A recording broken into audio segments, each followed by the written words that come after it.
বহরমপুরের একটি বেসরকারি চোখের হাসপাতালে নিরাপত্তারক্ষী ও স্টাফদের মারধর ও ভাঙচুরের অভিযোগ।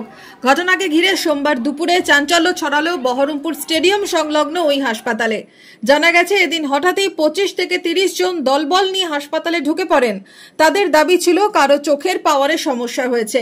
হাসপাতাল কর্তৃপক্ষের সাথে কথা বলে প্রথমে চলে যান তারা। কিছুক্ষণের মধ্যে আবারও তারা হাসপাতালে ফিরে আসেন এবং নিরাপত্তারক্ষী ও স্টাফদের মারধর ও ভাঙচুর করে বলে অভিযোগ। সিসিটিভিতে ধরা পড়ে সেই ঘটনা।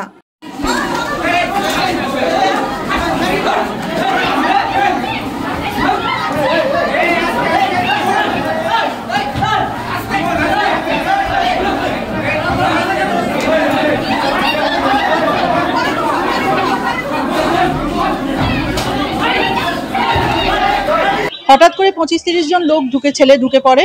তারা কোনো কথা শুনতে চায় না। তারা বক্তব্য তাদের কার চোখের পাওয়ারের প্রবলেম হয়েছে, উল্টোপাল্টা শব্দ ইউজ করছিল, অন্য বিভিন্ন ওপিডিতে ঢুকে পড়ছিল। তো আমি যখন বললাম তাদের যে এভাবে তো প্রসেস নয়, পদ্ধতি নয়, আপনারা কাইন্ডলি একটা প্রসেসে আসুন, কেননা যে পেশেন্টের যদি আপনারা কোনো প্রবলেম থাকে তাহলে তাকে নিয়ে বা তার প্রেসক্রিপশন নিয়ে বাড়ির লোক এসে কথা বলুন, ডক্টর অবশ্যই কথা বলবে। তখন বলে আচ্ছা ঠিক আছে, প্রেসক্রিপশন নিয়ে আসছি বলে চলে গেল।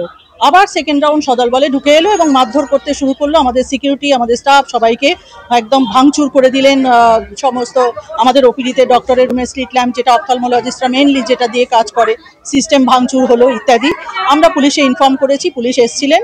আমরা এবার জিডি করব তাদের অ্যাডভাইসে। খবর পেয়ে ঘটনাস্থলে পৌঁছয় পুলিশ। কি কারণে হামলা তা খতিয়ে দেখছে পুলিশ। অভিযুক্তদের খোঁজে শুরু হয়েছে তল্লাশি। মুর্শিদাবাদ খাদি মেলা 2025 শুভ উদ্বোধন 26শে নভেম্বর। স্থান বহরমপুর ব্যারেক স্কয়ার ময়দান। প্রতিদিন দুপুর 12টা থেকে রাত্রি 9টা। মেলা চলবে 10 ডিসেম্বর অবধি। প্রবেশ অবাধ।